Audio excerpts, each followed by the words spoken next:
Out in the country there may be queues for petrol, worries about empty shelves, but in here he can do no wrong. This is the first time Boris Johnson has spoken to his party in person since he won an emphatic election victory.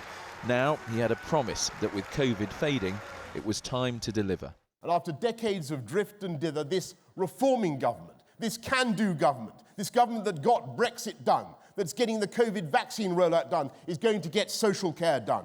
And we are going to deal with the biggest underlying issues of our economy and society, the problems that no government has had the guts to tackle before. He said Brexit meant immigration could be controlled and that would help move the country to a high-wage, high-skills economy. And that, in turn, would help the government's central mission. That is why levelling up works for the whole country, and it is the right and responsible policy, because it helps to take the pressure off parts of the overheating southeast, while simultaneously offering hope and opportunity to those areas that have felt left behind.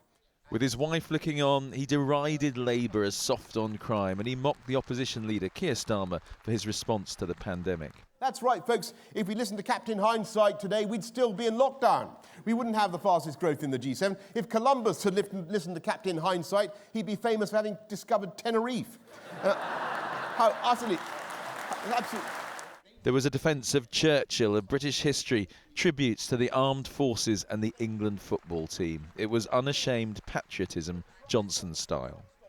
That is the spirit that is the same across this country, in every town and village and city, that can be found in the hearts and minds of kids growing up everywhere. And that is the spirit we are going to unleash.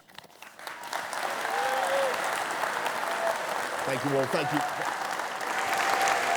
He referred to stresses and strains, but this was a relentlessly upbeat speech from Boris Johnson, saying that from housing to education to the environment, the country could now solve problems thanks to Brexit freedoms.